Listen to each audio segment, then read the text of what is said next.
guys, it's Lindsay. Welcome back to The Wandering Reader. Today I'm going to be doing my December TBR. Now you guys know that I don't normally do monthly TBRs, but actually I have been having a think. Whenever I do a readathon TBR, I'm pretty good at sticking to them. So I wanted to do sort of like a December TBR just to kind of pick up some books that I really want to read before the end of the year. I'm doing a buddy read this month, and I've got a book that I want to finish off one of the challenges that I set myself. And so I thought, why not just put together a December TBR, or the end of the year TBR, just to share with you guys. I am actually going to be doing, starting to do TBRs on my channel from 2018. I'm working on a little project to kind of try and bring down my physical TBR, which I'll talk a little bit more about in a video that I'm going to put up during the month of December. So watch out for that one. But I'm going to go through with you guys what I'm going to be reading in December. So the first book that I'm going to show you is one that I'm going to be doing a buddy read of with Russell from Ink and Paper blog, and I'm really excited to be reading this with him, and it is The Good People by Hannah Kent. We both talked about this recently in videos, and I think he commented on my October book haul and said that he was really anxious to pick this up, so we kind of had a chat about buddy reading it, and we're going to be picking it up at the beginning of December. Like I said, I'm really excited to be reading this with him, but also to be diving back into Hannah Kent's writing. I read Burial Rites at the beginning of 2017 and really enjoyed it, loved it. It's one of my favourite books of the year, so I'm hoping to enjoy this one just as much. This next book I want to read because it finishes off one of the reading goals that I set myself at the beginning of 2017, and it is You Go Bernadette by Maria Semple. This helps me to tick off the read around the world goal that I had, so I wanted to read a book from every continent apart from Europe, and this is partly set in Antarctica. I believe, so it ticks off my final continent.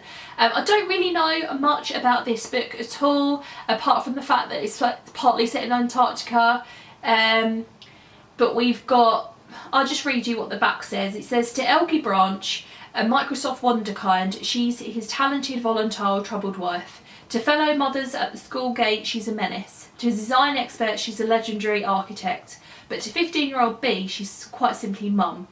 Then Bernadette disappears, and B's search for her mother reveals an extraordinary woman trying to find her place in an absurd world. This cover as well has always really intrigued me. It reminds me of Audrey Hepburn, and I kind of think that's the point. But yeah, I love Audrey Hepburn. So yeah, don't really know what to expect with this one, but I'll give that one a go during the month. Next up, I've got one of the books that I put on my 5-star predictions video. I'm in the middle of reading Another Day in the Death of America, which is also on that list as well, and I'll probably still be reading that during December, to be honest, because I've only read a little bit of it so far. But another one that I put on the list that I thought I'd pick up in December is Small Island by Andrea Levy. This is a historical fiction novel set just after, I think, World War II. Yeah, just after World War II in London. I think it's about sort of like clash of cultures just after the Second World War in Britain and kind of life at that time. So yeah, this has been out for ages, and it won quite a lot of awards, including the Orange Prize for Fiction, so I'm hoping that this will be 5 stars and I'll really enjoy it. Then I've got here The Last Days of Cafe Laila by Donya Bijan. This is the book that Russell sent me when I won a competition of his on his channel, and I haven't picked it up, and I've been absolutely desperate to, so I thought December is the month where I should finally read it.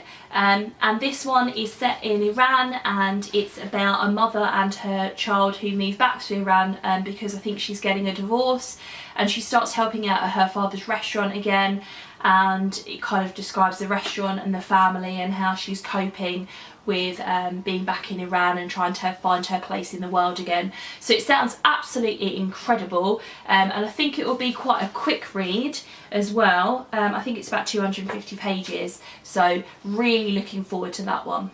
Then I thought, to kind of lighten things up during the month, that I would pick up The Air by Kira Cass. This is the 5th book in the selection series, or no, it's the 4th book because the short story collection doesn't count. So it's the 4th book in the selection series, and this is one of 2 books that she wrote after the trilogy had finished, and follows, I believe, kind of a new generation of the family. I've heard the last 2 books aren't as good as the original trilogy, but I'm still intrigued to pick it up, and I think it'll be something nice and light for me to read during the month. I mean, not that the other ones are heavy or anything, but yeah, I really want to get this series finished. And then the last book that I've got here is one that you will have seen in my November book haul, and it is Eleanor, Oliphant is Completely Fine by Gail Honeyman.